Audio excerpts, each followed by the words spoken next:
گزشتہ تفسیر اور درس میں ہم نے یہ بات یہاں تک ہم نے سبق پڑھ لیا تھا کہ حضرت نوح علیہ السلام نے اپنے قوم سے فرمایا فَقُلْتُ اسْتَغْفِرُوا رَبَّكُمْ إِنَّهُ كَانَ غَفَّارًا، فرمایا کہ میں نے کہا کہ اپنے پروردگار سے مغفرت مانگو، یقین جانو کہ وہ بہت بخشنے والا ہے۔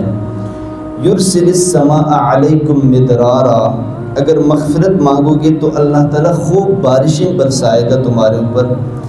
وَيُمْدِدْكُمْ بِأَمْوَالٍ وَبَنِينَ وَيَجْعَلْ لَكُمْ جَنَّاتٍ وَيَجْعَلْ لَكُمْ أَنْهَارًا، تاکہ اللہ تبارک و تعالیٰ تمہارے مال میں ترقی عطا فرمائے اور اولاد میں ترقی دے، تمہارے باغات میں ترقی عطا فرمائے اور تمہارے لیے نہریں مہیا فرمائے۔ یہ سب کس چیز سے؟ یہ سب توبہ سے اور استغفار سے، کہ تم اپنے رب سے استغفار طلب کرو، توبہ اللہ کے حضور توبہ اور استغفار طلب کرو، تو پھر اللہ تبارک و تعالیٰ تمہارے لیے یہ ساری چیزیں، سب سے پہلے تمہارے گناہ معاف فرمائیں گے۔ ما لکم لا ترجون للہ وقارا، کہ تمہیں کیا ہو گیا ہے کہ تم اللہ کی اس عظیم عظمت سے نہیں ڈرتے؟ اگر عظیم عظمت سے ڈرتے ہوتے تو اللہ کے حضور توبہ اور تائب ہوتے، اپنے گناہوں سے بچنے کی کوشش کرتے اور اس کے لیے دعا بھی کرتے، توبہ بھی کرتے، استغفار بھی کرتے۔ تمہیں کیا ہو گیا ہے کہ تم اللہ کی عظمت سے نہیں ڈرتے؟ وَقَدْ خَلَقَكُمْ أَطْوَارًا، حالانکہ وہی اللہ ہے جس نے تمہیں تخلیق کے مختلف مراحلوں سے گزار کر پیدا کیا ہے۔ میں نے عرض کیا تھا کہ انسان 4 چیزوں سے مل کر بنا ہے، آگ، مٹی، پانی، ہوا، 4 چیزوں سے، یہ گویا ایک مراحل سے گزر کر اللہ نے پیدا فرمایا ہے۔ حضرت نوح علیہ السلام انسان کی تخلیق اور ان لوگوں کو اپنی تخلیق پر غور کرنے کی دعوت دے رہے ہیں کہ تم اپنی تخلیق پہ غور کرو۔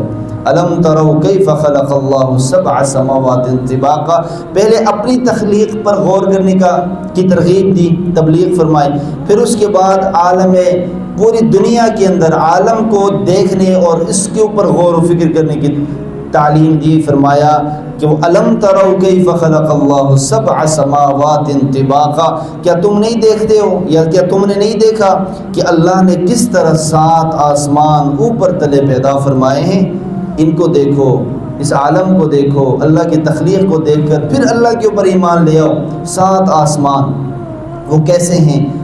ہم کون سے آسمان میں رہ رہے ہیں؟ کیا ہمارے اوپر 6 اور آسمان ہیں یا ہمارے نیچے 6 اور آسمان ہیں؟ ہم کون سے آسمان میں رہ رہے ہیں؟ ایک سوال ہے۔ اور ان 6 آسمانوں میں کون کون سی مخلوق رہتی ہیں جو کہ ہماری نظروں سے اوجھل ہیں؟ تو ابھی تک سائنس نے بھی نہ اسی کوئی دریافت مکمل نہیں کی ہے کہ باقی جو 6 آسمان ہیں اس میں کون سی مخلوق رہتی ہے۔ ہاں، البتہ قرآن کی آیت سے صاف واضح ہوتا ہے کہ ہم پہلے آسمان میں رہتے ہیں، ہم لوگ اس وقت پہلے آسمان میں رہتے ہیں، اور باقی جو 6 آسمان ہیں وہ اپنی جگہ ان کا وجود برحق ہے، لیکن اس کی تفسیر کہیں موجود نہیں ہے۔ اللہ تبارک و تعالیٰ نے اس کو مخفی رکھا ہے، اس کی راز کو مخفی رکھا ہے کہ اس میں کون کون سے مخلوق رہتے ہیں اور وہ کیا کام کرتے ہیں۔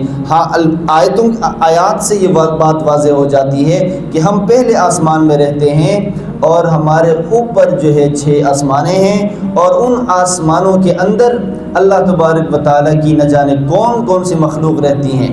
ہاں، البتہ واقع معراج کو ذرا دیکھ لیجئے۔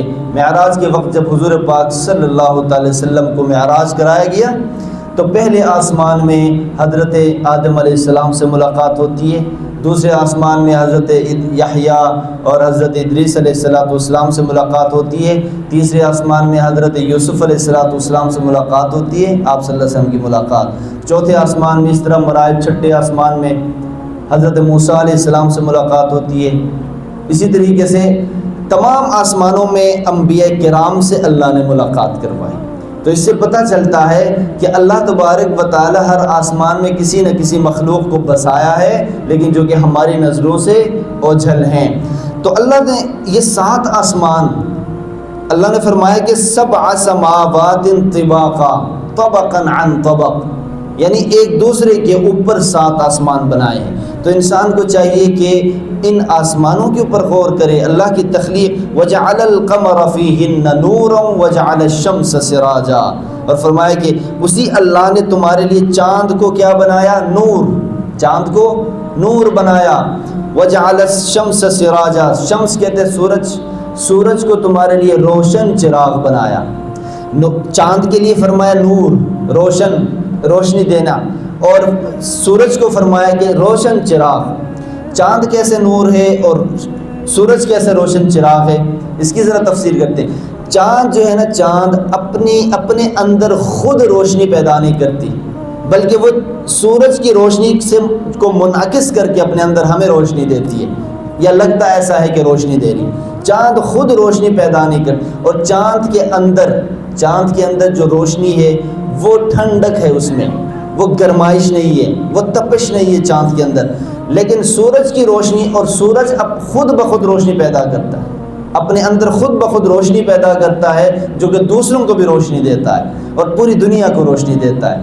لہٰذا آج سے 1450 سال پہلے جب یہ دوربینیں اور جدید فلکیات جو ہے وہ اس کا ایجاد نہیں ہوا تھا نا، تو عام انسان ان کو یہ لگتا تھا کہ یہ چاند اور سورج دونوں روشنی دے رہے ہیں، لیکن اصل میں روشنی چراغ جو ہے اس کو فرمایا سورج کو فرمایا، چاند کو نور فرمایا۔ نور کی تعریف یہ ہے کہ وہ خود اپنے اندر سے روشنی پیدا نہیں کرتی، بلکہ سورج کی روشنی کو منعکس کر کے ہمیں روشنی، اور اس کے اندر حرارت نہیں ہے، اور اس کے اندر جو ہے وہ تپش نہیں ہے، اس کے اندر گرمائش نہیں ہے۔ سورج کی روشنی کے اندر گرمائش ہے، دیکھیں نا جب سورج تیز ہوتی ہے کتنی گرمی لگتی ہے۔ تو فرمایا کہ اس سورج کے اوپر، چاند کے اوپر غور کرو، تمہیں تو اللہ کی تخلیق سمجھ میں آ جائے گی۔ واللہ انبتکم من الارض نباتا، اور اللہ نے تمہیں زمین سے مختلف طریقے سے اگایا ہے۔ اب ہمیں بھی اگایا ہے کہ اللہ نے زمین سے، قرآن کی اس آیت سے یہی پتہ چلتا ہے، اللہ نے فرمایا تمہیں زمین سے اگایا ہے۔ زمین سے کیا اگتے ہیں؟ زمین سے تو چارہ اگتا ہے، زمین سے سبزیاں اگتی ہیں، کیا ہم بھی اگے ہوئے ہیں اس طرح زمین سے؟ اس آیت کی تفسیر میں مفسرین فرماتے ہیں کہ جس طرح شروع میں عرض کیا گیا نا، میں نے عرض کیا تھا آپ حضرات کے سامنے اللہ کی آیت کے بارے میں، کہ اللہ تبارک و تعالیٰ نے فرمایا کہ تمہیں ہم نے مختلف مراحل سے گزار کر پیدا کیا یا بنایا، آگ، پانی، مٹی، ہوا، ان تمام یہ مراحل ہے نا، پورے مراحل سے گزار کر۔ تو اللہ فرماتے ہیں کہ واللہ انبتکم من الارض نباتا، اور اللہ نے تمہیں زمین سے مختلف طریقے سے اگایا ہے، جس طرح یہ پھل پھول اگتے ہیں، جس طرح چارہ اگتا ہے، اسی طریقے سے ایک مراحل سے گزر کر انسان بھی اس مٹی سے ہی پیدا ہوا ہے اور پھر اسی مٹی میں جانا ہے۔ ثم یعیدکم فیہا، پھر تمہیں لٹائیں گے ہم اسی مٹی کے اندر، ویخرجکم اخراجا، اور پھر جب اللہ چاہے گا پھر دوبارہ تمہیں نکال کھڑا کرے گا۔ واللہ جعل لکم الارض بساطا، اور اللہ نے ہی تمہارے لیے زمین کو فرش بنایا ہے تاکہ تم اس میں بیٹھ سکو۔ یہ ہلتی نہیں ہے فرش، اس وجہ سے اگر یہ ہلتی ہوتی تو پھر بندہ اس میں بیٹھ سکتا تھا؟ اللہ نے فرش بنایا، بچھونا بنایا، بالکل جو ہے نرم بھی ہے اور آرام دہ بھی ہے۔ لِتَسْلُكُوا مِنْهَا سُبُلًا فِجَاجًا، اور اسی زمین میں تمہارے لیے مختلف قسم کے راستے بنا دیے، کشادہ راستے، اور اس میں سے تم خود بھی چلتے ہو، گاڑیاں چلتی ہیں، تمہاری گزرگاہیں ہیں، وہاں سے چل کر ایک جگہ سے دوسری جگہ جاتے ہو۔ تو یہ ساری چیزیں ہیں، یہ اللہ کی تخلیق ہے نا۔ اس تخلیق کے اوپر حضرت نوح علیہ السلام نے اپنی قوم کو غور کرنے کا حکم دیا ہے کہ اس پر غور کرو پھر اللہ کو مانو۔ جو شخص اس پر غور کرے گا اس تخلیق کے اوپر، یقیناً وہ اللہ تک پہنچ جائے گا، اور جب اللہ تک پہنچ جائے گا پھر اللہ کے اوپر ایمان بھی لے آئے گا۔ اللہ تعالیٰ ہم سب کو اس ایمان کے اوپر ثابت قدم رہنے کی توفیق عطا فرمائے۔